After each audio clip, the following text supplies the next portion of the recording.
TV24 news live. जिले पर high profile drama और थाने पर आकर सुलह समझौता। बताते चले इसहाकपुर गांव के निवासी कपिल चौहान और उनकी पत्नी उर्मिला के द्वारा जनपद मुख्यालय पर बीते शनिवार को पहुंची थी और अपने बड़े पुत्र पप्पू चौहान पर गंभीर आरोप लगाए थे। वहीं रविवार को थाने पर पहुंचकर दोनों पक्षों में सुलह समझौता पुलिस ने करवाया।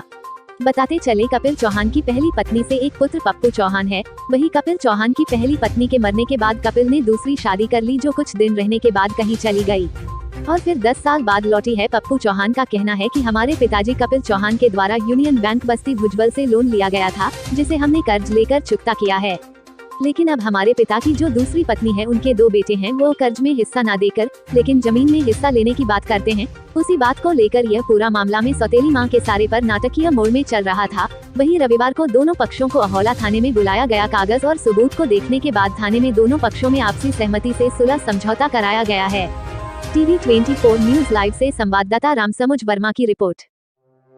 क्या है आपकी? हमारी समस्या यही है कि हमारे पिता के नाम 3,32,000 लोन था, तो हमने 2 लाख रुपए हवलदार चौहान से कर्ज लेके 10 रुपये ब्याज से कर्ज भरे और कुछ अपने पास से पैसा लगा के 3,32,000 रुपये पेड किए। भरने के बाद तो आपके पिताजी थाने पे दरखास्त दे रहे हैं, किस लिए दे रहे हैं, कहाँ दे रहे हैं? थाने पे दरखास्त इसलिए दे रहे हैं, पैसा देने के लिए वो लोग राजी नहीं हो रहे हैं और हमें खाली परेशान किया जा रहा है। जी, आपको परेशान किया जा रहा है? जी। तो पिताजी आपके बार बार थाने क्यों आ रहा है?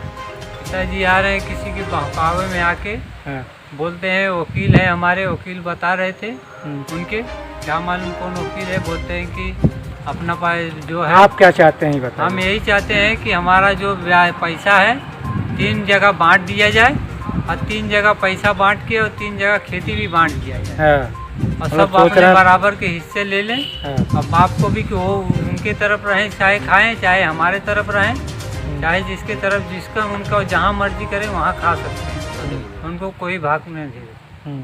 जी, आपको कोई आपत्ति नहीं? नहीं। आपके सामने हुआ क्या समझौता? जी, हमारे सामने समझौता हुआ कि 3,32,000 जो कर्जा पप्पू अकेले भरे हैं, उस कर्जे को 3 भाग में बराबर तीनों को बांट दिया जाए और ज़मीन तीनों को बराबर बांट दिया जाए। ये लोग उस बात को माने कि 3 लाख तुम्हारा वापस कर दिया जाएगा, 32,000 नहीं मिलेगा। इस पर पप्पू राजी हो गए कि चलो 3 लाख सही है, जिसका कर्जा हम लिए उसका चुका देंगे। इसके बाद तो समझौते कोई कागज वगज बना है? तो उसके लिए कोई दिखा देंगे। हाँ, कौन सा कागज? यही कागज बना? यही कागज बना।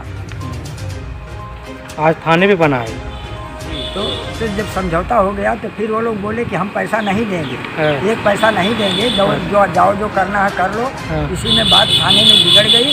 फिर थाने वालों ने दोनों पार्टी की चालान कर दिया, पप्पू की और उन लोगों की चालान कर दिया। आज क्या हुआ? आज भी थाने पर आज समझौता यही हुआ है कि जाओ, तुम्हारे बाप के नाम जमीन है, जब तक है तब तक तुम्हारा बाप जमीन अपने पास रखेगा और तुम्हारा कर्जा देंगे।